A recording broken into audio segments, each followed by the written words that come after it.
Every painter is unique. They stand out through their drawing style, subject matter, chosen colors, or composition. But then, there are some painters who take this freedom to a whole new level, becoming one of the very first names that come to mind when we hear the word artist. Vincent van Gogh was precisely that kind of painter. Even someone with zero interest in art can feel something when standing before one of his canvases. That's because Van Gogh's paintings don't just show us what we see, they convey a state of mind. His colors, brush strokes, treatment of nature, and even his perspective give his work an unmistakable energy. On top of that, there's a detail that makes Van Gogh's story even more fascinating.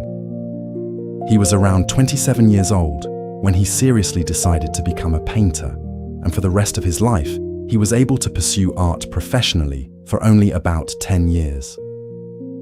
When he passed away at age 37, he left behind hundreds of paintings, drawings, and thousands of lines in letters. The fact that he is one of the most famous painters in the world today doesn't mean he was famous during his lifetime. On the contrary, Van Gogh struggled financially for most of his life and never received the recognition he deserved in the art world.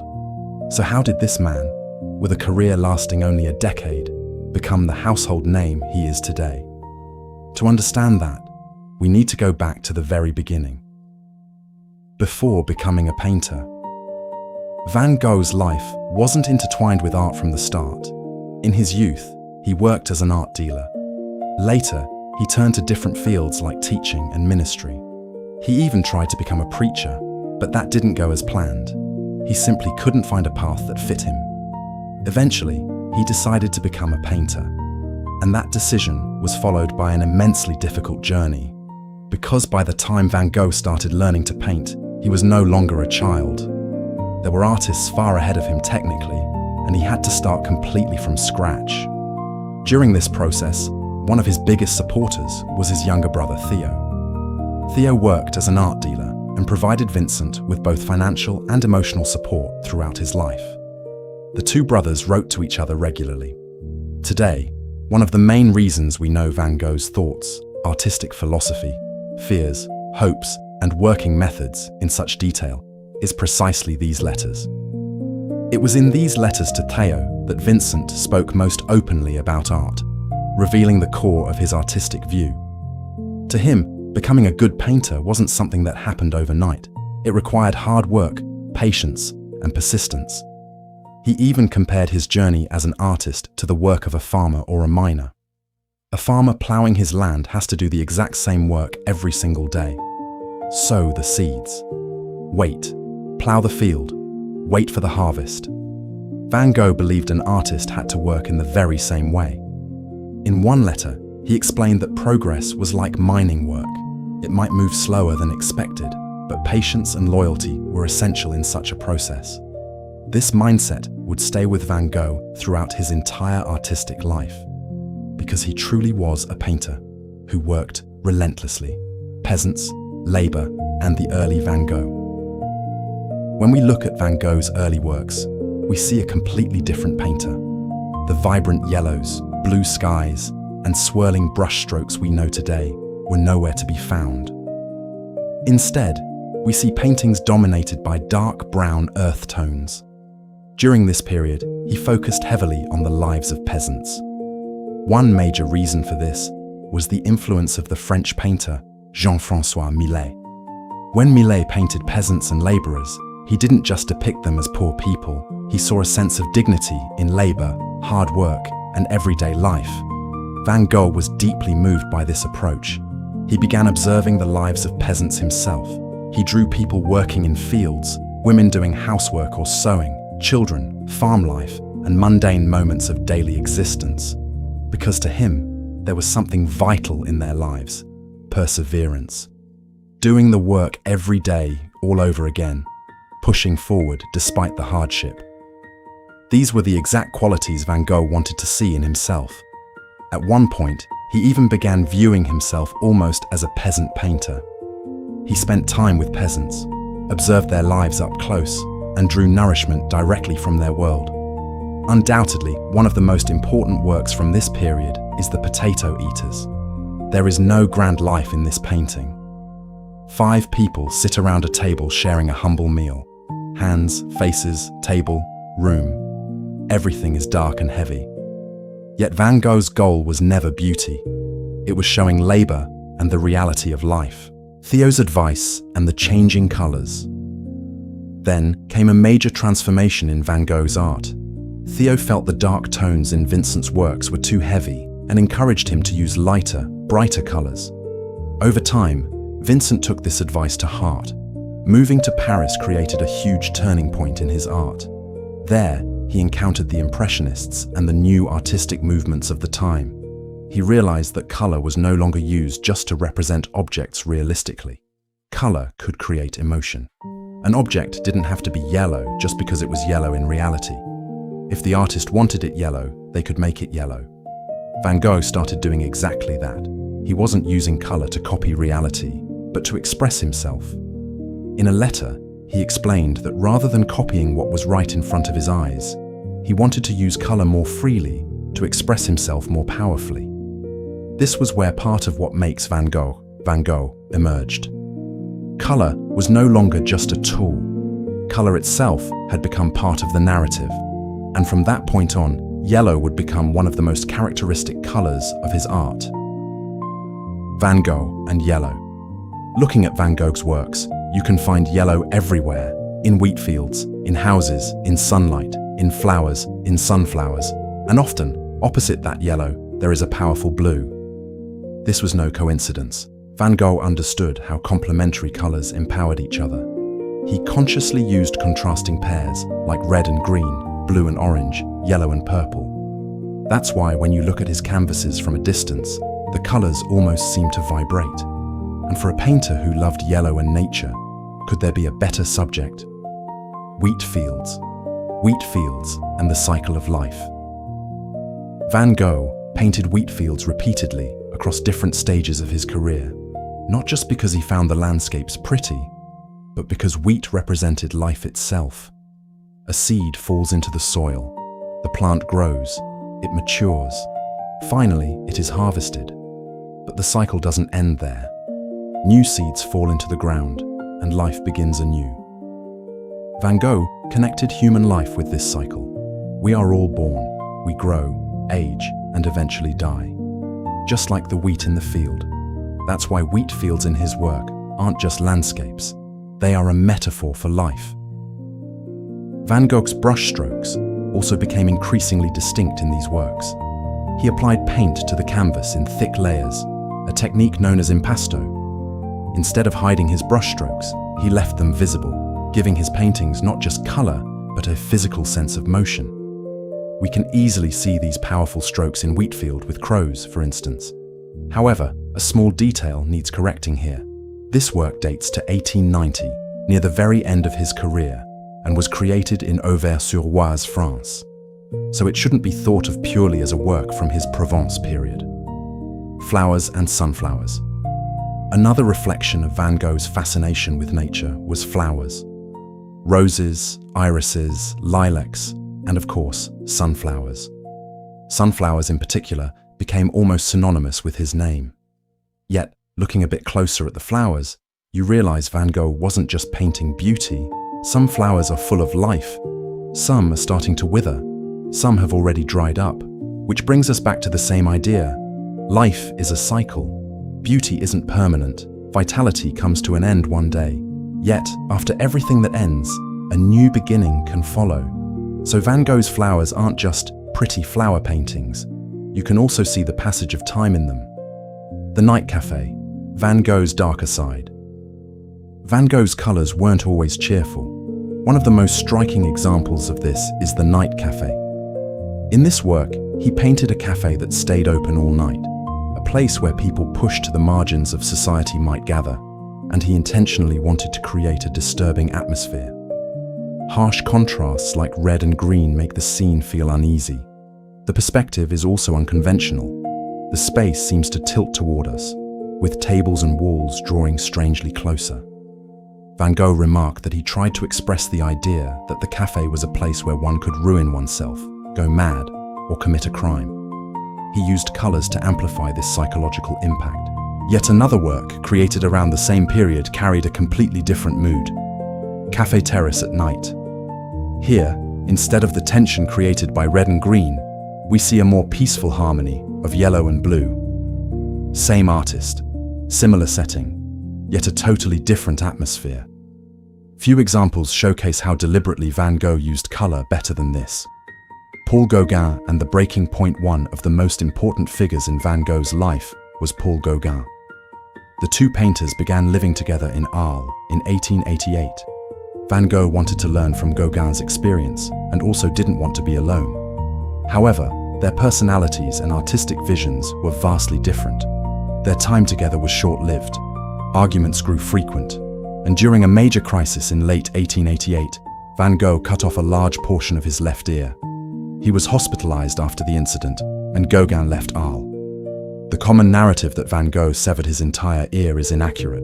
Historical records are more specific regarding the details and the exact portion severed. After this event, Van Gogh's mental health struggles became more prominent. But here we arrive at a crucial point. Reducing Van Gogh to just the mad painter who cut off his ear does nothing to help us understand his art. In fact, it does an immense disservice to it, because alongside his mental health challenges, there was something just as vital in Van Gogh's life: his work ethic. Self-portrait with bandaged ear and Japan. After the incident, Van Gogh painted himself with his ear bandaged. Self-portraits played a major role throughout his career. He painted himself repeatedly, both because finding models was difficult due to financial constraints, and because studying his own face served as a constant practice ground. Some of these self-portraits also bore the influence of Japanese art. Van Gogh was deeply fascinated by Japanese ukiyo-e prints. Together with his brother Theo, he had collected hundreds of them. Elements in Japanese art, such as flat areas of color, bold outlines, unusual cropping, unique perspectives, and the reverence for nature, profoundly influenced him. He even copied works by Hiroshige, reinterpreting them through his own understanding of color. Yet here too lies an important nuance. Van Gogh's art didn't consist entirely of Japanese art. Although his famous quote states that all my work is based on Japanese art to some extent, art historians do not take this statement literally. Japanese influence was strong, but it was not the sole source of his art. Still, one only needs to look at works like Almond Blossoms and The Bedroom to see how deep that impact was. By drawing on the simplified forms and flat color fields of Japanese prints, Van Gogh developed his own distinct style. Playing with colors. Another key aspect of Van Gogh's art was that he didn't use colors strictly as they appeared. A person's face might not actually be blue, but to Van Gogh, that wasn't the point. Instead of using natural skin tones in a portrait, he might use a color he felt better expressed the person's state of mind. This is clear in his portrait of his artist friend, Eugène Boch. In a letter to his brother, Van Gogh mentioned exaggerating the blondness of the hair and using a rich blue background behind the figure. His goal wasn't to make a literal copy of reality. His goal was to evoke emotion, and he said so explicitly. He wanted to use colors more freely to express himself more powerfully. That's why in Van Gogh's paintings, blue isn't just the sky, yellow isn't just the sun, red isn't just a wall. Every color is also an emotion. Saint-Rémy and the Asylum. After the ear incident, Van Gogh's breakdowns continued.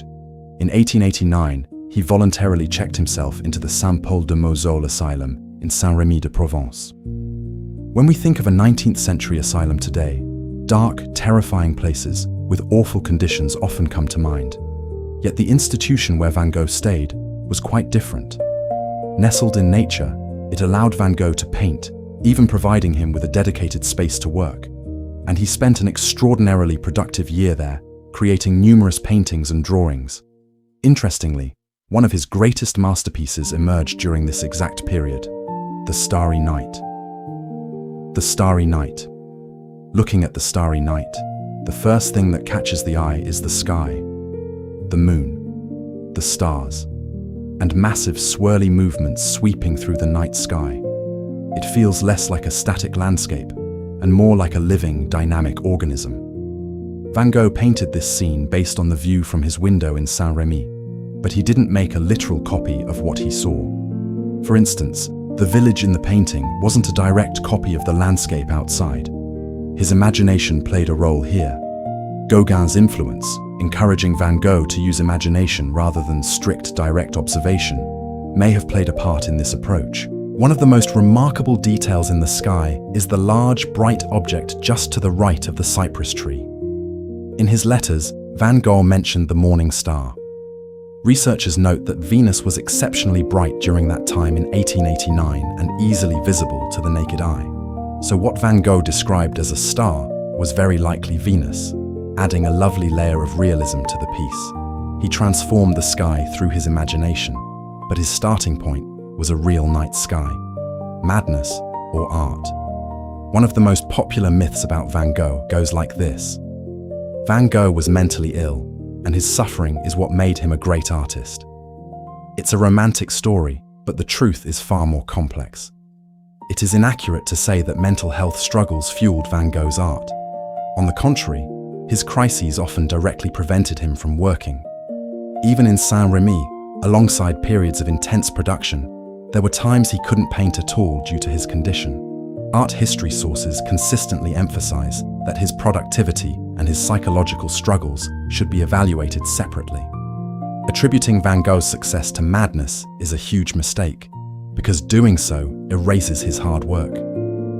What produced Van Gogh's art wasn't just pain, it was working, trying, failing, trying again, and keeping at it, just like the farmer he had described years earlier. The final chapter.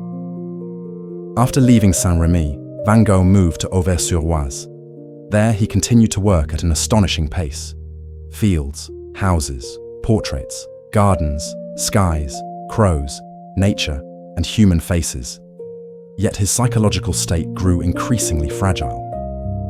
In July 1890, Van Gogh suffered a gunshot wound to the chest and died 2 days later at age 37. His death is traditionally accepted as suicide, though alternative theories and debates surrounding the details emerged in later years. Whatever the case, one thing is certain.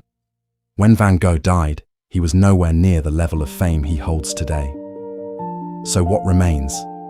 Hundreds of paintings and drawings remain, but not just those, his letters remain too. And those letters are perhaps one of the most vital keys to understanding Van Gogh. Because Vincent didn't just write to Theo about daily life, he pondered art, color, and nature. He shared his fears and failures, and most importantly, why he painted. That's why looking at a Van Gogh canvas today means seeing more than just a painting.